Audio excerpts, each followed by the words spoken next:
dia faly miarabantsika rehetra indray izay mivady ao anatin'ity fandarana ity miarabanao manokana ny tenako Bishop Patrick Andrianarivo avy amin'ny fiangonana Evangelique Chaigny. Ampifaliana koa rehetra miarabantsika mpijery finaritra indray mitsena ity tenako Révérend Fara Andrianarivo moa miaraka aminao koa anaty izao fandarana izao indray ary azo antoka fa finaritra indray fandarantsika androany. Amin'ny alahady izao moa dia ny alahady 7 volana Jona dia fantatsika tsara fa fotoanana natokana ho fetin'ny ray izany hoe ny fetin'ny lehilahy ary mpianakaviana rehetra izany ka hanana fotoana lehibe isika miaraka amin'ny fiangonana Chaigny loha hevitra amin'izany dia hoe ny lehilahy mandresy ny adiny. Ka izay fotoana izay moa dia amin'ny alahady izao azatonona misivy sy amin'ny folo sasana etsy amin'ny fiangonana Chaigny raiky sasiritsa andohana lakely ary asaina ianao tao midoly ny namanao raha ohatra ny hoe mananamana ianao na cousin anao na ny mety tsy fantatro mety namana tamin'ny fony fahazazana na mpiray tanàna na le mpiara-mandehandeha sy miara le mivoaboaka reny tongava mananjara satria anampy dia anampy antsika tsirairay avy io fotoana indrindrindra moa antsika ho anareo moa zany lehilahy zany fotoana zany. Ka dia asaony namana rehetra na izy na mivavaka ianao na tsy mivavaka na fiangonana avaiza na olon-tsotra na inona toerana misy ianao aza velisy antony tsy atongavanao avelao mba ty fetiny ray ty ametraka marika anankiray lehibe amin'ny fiainanao izay tena ampahatsara ny fiainanao za mino fa iverina androso ny fiainanao mety tsy haiko ohatra mety efa lavo tamina zavatra maro ianao nenjera tamina zavatra maro tsy haiko latsain'ny olona mety tsy fantatro ino tsara mety menjera koa ianao par accident io mety misy olona nge tafotoana par accident fa ty ny zavatra mila azonao tsy misy olona miarina par accident fa ny fenjerana mety hoe sopatry ny sasana na mety hoe par accident na zavatra anankiray na mety hoe vokatry ny tsy fitandremana fa ny fiarenana tsy maintsy avy amin'ny fahatongavan-tsaina ka zay zavatra mihitsy hoe tsy fantatry mety nalavo anao tany ambadika na mety nanimba ny fiainanao fa mila tonga saina amin'izay anao hoe fotoana zao hiarenako mila miatrika ho avy tsara amin'izay indray ahako. Marina loatra ary anampy antsika moa izy satria le miarina araka ny tenao tao Bishop tsy par accident eo be dia be manko ny mba te hiarina be dia be nge ny lehilahy indraindray te ratirape mihitsy ary ny erreur rehetrarehetra izay ohatrany hoe mety nataony tamin'ny vadiny tamin'ny zanany fa misy amin'izy ireo ohatrany hoe tsy mety tafipetraka amin'ny toerana mihitsy nao tokantrano ary tsy mety mipetraka tsony zany le toerana satria mety nanao erreur le izy dia le ray mpianakaviana ohatrany dia hatramin'ny zanany mahita an'izy dia mahatramin'ny zanany lasa mamingavinga anazy tsy mirespecte anazy dia sahirana le lehilahy miverina amin'le toerana satria lasa ohatrany hoe lasa noho le erreurany dia tsy acceptena tsony izy ary maro ny lehilahy mifampitola ohatran'izany marapatonga anazy tena hoe tena lasa tsisy mpiraharaha mihitsy ao tokantrano tsisy mihaino miteny tsisy miraharaha tsony ary tsy miperaka tsony ny autorité sy tena plasiny ao anatin'le izy. Isan'ny ady ngeza be hatrehan'ny lehilahy zany satria misy lehilahy mahatonga an'izany dia ohatrany hoe vokatry ny hoe tsy dia manam-bola firy na lavo tamin'ny fitsangatsangana na manan-javatra ihany fa tsy dia tena mame fierté loatra le famille na le vady aman-janaka dia lasa mahatonga ny vadiny na ny zanany tsy tena mame azy ny tena toerany. Dia misy koa moa nefa lehilahy dia mandeha hevitra amin'izany eny dia sao dia fa misy zavatra mila hovaina ao anatin'ilay izy zany hoe ty fotoana ty natao an'ny olona vonina iova sy vonina andresy amin'izay ady hatrehany. Misy koa nefa ndraindray tena hoe sahirana dia lasa ohatr'izany misy nefa tena lehilahy tena manana maizy azy manana karena manam-bola manana toerana fa tena hoe raha vao hoe famille no resahany dia tsisy miraharaha azy zany satria mety ohatra hoe tena mijangajanga le lehilahy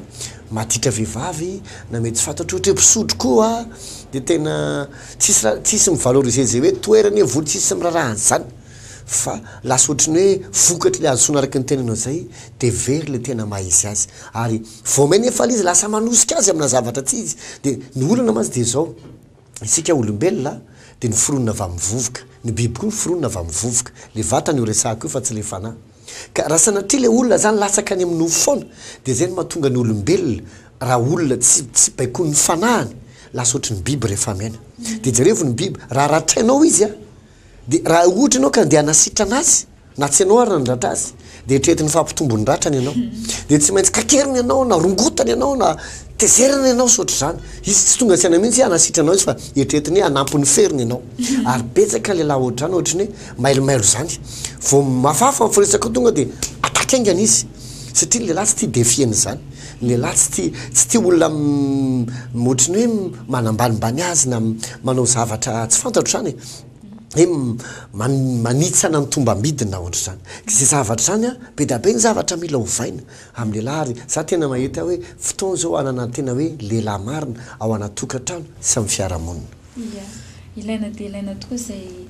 toeran'ny lehilahy zay araka tena atao bishop ary eo moa no anasantsika ny olona satria tsy ho vitantsika eto amin'ny fandarana ary izy koa mazava ho tsy ho azavaintsika eto anaty fandarana avokoa fa anasaina manokana tsara mihitsy ianao raha tonga ianao afaka anatin'ny fotoana io na amin'ny sivy ianao tonga na folo sasany ianao tonga na amin'ireo roa ireo mihitsy ary ianao tonga satria misy fa samy hafany ireo fotoana ireo fa tsy hoe koa le amin'ny sivy ihany mivena amin'ny folo sasany dia tongava mananjara fa inona fa tena anampy be anao le izy ho anao manokana sy indrindrindrany amin'le hoe fiainanao rehetrarehetra na tokantrano io na miasa io sy ny lafim-piainanao rehetra mivavaka ao anao zany amin'ny fahatongavanao amin'ny fotoana io ny fotoanantsika faharoa rehefa fara dia izy fiangonana saina vaovao isokatra indray tsy hoela anankitelo fa ny anankiray voalohany no zany resahantsika ny anankiroa angambany ny anankiray dia etsy ivanja zany raha tonga eo amin'ny tapony mahazo arivo ianao le tsy mahazo arivo moa fa inona io dia ambotsoa tapony ambotsoa eo akaiky le PPO zany dia misy lalana tsy le midina makany androndra fa misy anankiray mahintsy be midina le mivoakany amin'ny TV plus iny dia vao midina ianao dia sabo eo amin'ny 200 mètres io dia misy trano orange be anankiray zay misy plaque eo hoe église évangélique Shaina amin'ny adroatinao mora hita be avy ery ambony ery le izy dia eo no misy ny fiangonana Shaina ka io fiangonana Shaina io dia isokatra amin'ny asabotsy sy alahady ho avy zao amin'ny fetin'iray zao zany dia ny asabotsy ariva sy ny alahady ny asabotsy dia amin'ny roa sasany diso tomba afaka fanokafana manokana zay rahanao amin'ny révérend farandrenarivo izany sy ireo pasteur mpiara-miasa rehetra zahay moa zany hifanampy aminao anatin'ilay izy dia misy koa ny fotomba afaka alahady tontolon'andro misy amin'ny fito sasany dia misy ny amin'ny folo ora sasany dia ny ariva amin'ny roa ora sasany mandritra nyity volana jona ity ao amin'ny fiangonana vaovao zay misokatra io dia miresaka ny amin'ny ny fahasoavan'Andriamanitra tena mafonja be zay tena anankiray zay ny fahasoavan'Andriamanitra ny fiainana normal be raha ozy izy Davidy fahasoavana sy famindrampo no anaraka amin'ny andro rehetra ainana maitsy tsy miteny hoe fahasoavana ao amin'ny asako fa manina ny ilainy mihitsy le izy amin'ny andro rehetra ainana satria important loatra ny resaka fahasoavana marina loatra bishop ka dikan'izay zany dia asaina manokana indrindrindrany antsika ho an'ireny faritra manodidina an'io faritra io indrindrindrany eny Mbotsoa na eny Ivanjeny na koa na dia tsy voatery eny ary ianao fa mety manalavidavitra kely eny manana toerana vaovao indray tsika izay ahafahantsika moa zany mandroso indrindrindrany fiarahana amin'Andriamanitra ary inona fa hitondra fahasoavana manokana ho anareo rehetrarehetra amin'ny faritra manodidina iny ny fisiany izay fiangonana zay fiangonana Shaina zay moa zany zay isokatra ary mahasaina itsika rehetrarehetra ho avy anatin'io fotoana io zay inona fa tena hisy fetraka angeza be indray ho amin'ny fiainantsika tsirairay avy indray io fotoana io ny fiangonana anankiray faharoa isokatra eto Antananarivo indray dia ho Anosy be eo akaikin'ny pharmacie ho azavaiko tsy hoe zay tsy amindroany angamba fa fandarantsika manaraka zay toerana anankiray zay indray fiangonana Shaina anankiray vaovao anankiray fahatelo dia ny Ampasapito izy fiangonana Shaina anankiray ihany koa zay hitsangana fa ny fatoantsika vetivety dia leo Ivanja zay isokatra amin'ny asabotsy sy alahady zao izany iresaka mikasika ny fahasoavana isika ary inoko tanteraka fa anatin'ity volana jona ity zay fahasoavan'Andriamanitra zay hiasa mahery vaika amin'ny fiainanao zava-dehibe io fahasoavana io araka ny tenao bishop satria misy karazan-javatra tena hoe raha tsy miasa amin'ny fiainanao io fahasoavana io dia na iasanao mandra-pahafaty aza atao tena mikikitra ianao mba azo zavatra zay dia tsy voatery ho azonao fa ny fahasoavana no azo lazaina hoe mifasilite na koa hoe mampamora zay zavatra sarotra sy ahafahanao manatratra zavatra zay raha ianao manokana sy ny herinao manokana sy ny zavatra hainao manokana dia tsotratranao mihitsy le izy fa eo no ohatry ny hoe ny fahasoavana nisandray azo lazaina hoe anampitosika ianao mba ahafahanao miakatra mameanao fahasoavana ny fahasoavana moa zany mameanao fahafahana maka le zavatra tsy tratra ny tananao kanefa ny fahasoavana mamea le izy ianao ka zava-dehibe ny resana ity fahasoavana ity satria tena hanampy zavatsoa sy hanova zavatra be dehibe ary ampitranga zavatsoa maro amin'ny fiainanao ary manana iray volana moa tsika ao anatin'io fotoana io bishop zay resana zay fahasoavana zay etsy amin'izay fiangonana Shaina Ivanja zay ao anaty baiboly ny dikany fahasoavana dia karisy fa misy tena anankiray koa zay tena mafonja dia mafonja ao amin'ny filazantsara Luka ao zay dikany dia hoe filazantsara fa amin'ny teny grika dia hoe eugelion io galiona dia hoe zavatra diso tsara loatra ka tsy mampino trop bon pour être vrai ary ny filazantsara zay filazantsara ny fahasoavana no mitondra zany amin'ny fiainan'ny olona zay mahatonga le fiainana olona misy zavatra ataon'Andriamanitra zay tena tsy mampino hoe ahoana ny mahapossible an'izany nefa mitranga le izy be da be tamin'ny volana mety eo tsika dia nisy fotoana niresaka kely mikasika an'izay le fotoana isan-kariva iny tao anatin'ny avy alao adidiko izay rehetra ilainao tena be da be ny olona nahita fahagagana sy fiovam-piainana tao anatin'ilay izy misy olona koa mantsy indray mianotoritentsika amin'ny tena dia tetrinona fotsiny hoe dia Andriamanitra zany manome foana fa tsisy nina ataonao fa rehefa miaina le toroteny dia hitanao hoe ity zany le anjarako dia ity fa eto nefa ny zavatra mila azonao ny fahasoavana dia tsy avy amin'ny famendrehana no azahoana azy ka hoe satria nanao an'ity dia mahazo an'ity tsy zany le izy ao amin'ny Romana toko 4 dia manazava tsara mihitsy ny tenin'Andriamanitra hoe Andriamanitra ozy izy name fahamarinana ny Abrahama satria nino izy dia no hamarinina tsy no hamarinina tamin'ny asa izy fa no hamarinina tamin'ny finoana dia noho izany ozy izy ny fanamarinana zay niraisiny dia tsy avy amin'ny asa zay nataony dia nanateriny Isaka zany fa avy amin'ny finoany an'Andriamanitra natonga azy olo-marina dia tahaka izay kosa izy Davida le milaza hoe sambatra zay voavelany elo sady voasarona ny fahotana zay famelan-keliko zay ozy izy ho an'ny olona zay miasa avy eo ozy izy mahazo an'izany fa raha ohatra izy izy ka miasa mba hazahoana le fahasoavana dia tsy fahasoavana intsony ozy izy fa karamana zay fotoan'izay le famelan-kelo ka azonao ka teny zany ny baiboly hoe raha ohatra ka miasa mba hazahoako anito dia tsy fahasoavana ny anarany fa karama ny anarany mérite salaire zay na fanamtenezaka amin'ny teny frantsay ka ny fahasoavana tsy hoe misy zavatra tsy maintsy ataoko mba hanomezan'Andriamanitra zasy ianao ne mbola tsy teraka akory nefa mato antsika Jesosy mbola tsy teraka akory nefa netiny aretintsika mbola tsy nisy akory tsika no hoe fa mato antsika tonazy fijana izy ary nitsangana tamaty amy antsika fema tsisy hidirany tsara na ratsy ataontsika za kanefa vonona ao antsika maimaimpona azany nantsona hoe fahasoavana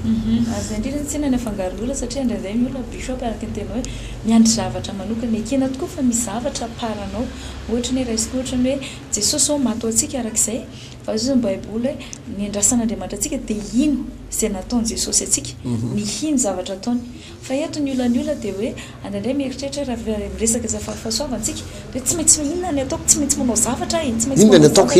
maintsy manao zavatra mba ahafan'Andriamanitra mitaha fa zay mihitsy ny afangaron'olona hoe le tokony ataonao dia tsotra mino ny ten'Andriamanitra mino zay zavatra nataon'Andriamanitra zay dia tena anjaranao fa le amitevika le manafangaro hoe te hanao zavatra manokana foana mba hatonga an'Andriamanitra hitanao manokana koa eo no andraindray no hitany misy fotoana kely izy ohatran'izao raha mijery ohatra ny tantarany ny revay na fifohazam-panahy reny dia tena tonga dia mahita no natao hoe zany natao hoe fahasoavana satria zao ny zavatra mitranga le pastera zay mitory-teny tsikavitro mihitsy zany na toko ohatra hoe rbonke nitondra tena hoe asan'Andriamanitra goavana tany Afrika na tamin'ny andron'ny Billy Graham na ry John Knox na Sir Luther sotra zany le olona tena tsy zavatra be nataony akoatra ny hoe ny vavaka tena nitady an'Andriamanitra zay fotsiny tsy fotsiny le izy nefa voatry ny tereniko hoe fotsiny fa tena nitady an'Andriamanitra tsy hoe niasa be tamin'ny rizy mba hazo andry nanao be an'rizy mba hazo andry fa tena ny vavaka nitady an'Andriamanitra tamin'ny fony rehetra izy tao anaty ranomasy hetaheta fantatra dia jerevy ny zavatra mitranga mirakla tena tsy azonao azavaina be da be no mitranga malemy mitsangana misy an'zandry John Knox vao tonga amina tany anankiray 50 km manodidina azy ohatry misy rayon mihitsy le izy ohatry ny hoe onction misy ino moa zany faritra andehanana zany dia zay voakasiky ny rehetra tonga dia mitomano alo izy tsisy mitoro-teny tonga dia mibebaka dia miverina amin'Andriamanitra izy nefa tsy mitoro-teny satria zany natao hery rehefa tonga le fahasoavana sy le hery misy zavatra tsy hainao azavainy tonga dia mitranga ka ozy izy anao hoe inona ny mety ataontsika ny ataontsika dia tsotra mitady an'Andriamanitra fa ny hoe ny mahatonga ny asanao tena hoe tahin'Andriamanitra be mamerina ny tokantranonao amin'loana manasitriny naretinao sy izay zavatra hafa rehetra dia davinao eo amin'izay Andriamanitra ny miasa ny anilain'Andriamanitra aminao dia hoe ny hiverina aminy ny hitady azy dia izy manao ny ambony rehetra ary io no mipetraka ny antsoina hoe fahasoavana Niary bishop moa efa madiva farinasady fotoanatsika fa eto Ampamarana dia te apatsihanao zay fa mbola mitoy ihany fotoanatsika isakariva bishop le talata riva ny alarobia riva sy ny alakamisy riva zay resantsika ny amin'ny hoe ampanadino ny fahorianao rehetra Andriamanitra isakariva amin'ny 5 ora sasany etsy amin'ny raika sandohana Analakely ary etsy Tanjombato kosa ny talata atoandro amin'ny 20 sasany dia ny alarobia riva amin'ny 2 sasany ary ny zoma atoandro amin'ny 12 ora sasany ary mandritra ny volana jona ity iresantsika an'izay loha hevitra hoe ampanadino ny fahorianao rehetra Andriamanitra. Farany révérend isy fotoana lehibe raha tsika Majunga amin'ny zoma sabotsy lahady zao. Fizisy ny olona faiza marina nareo zany nareo miteny sabotsy erivany faiza ny tena isanareo reto ka tiako fotsiny mampafantatra izy 17 18 19 any Majunga dia sady fety be miaraka amin'ny fiangonana Saina any izy io dia misy loha hevitra ngeza-be hoe Arcelaine teny meny azy zoma amin'ny 3 ka hatramin'ny 5 amin'ny 5 ka hatramin'ny 7 sabotsy amin'ny 7 ka hatramin'ny 12 dia aveo sabotsy ndray amin'ny 3 ka hatramin'ny 5 dia lahady amin'ny 9 sasany amin'ny 7 sasany amin'ny 10 sasany dia ny hariva amin'ny 4 ora zay angamba no ela fa dia manantena hitanao zay amin'ny asabotsy sy alahady eny Ivanja ary manantena hitanao koa alahady etsy amin'ny raiksa Andohana Analakely sy amin'ny Majunga amin'ny zoma sabotsy lahady zao. Sa hoe mitombo fahasoavana veloma tapaka.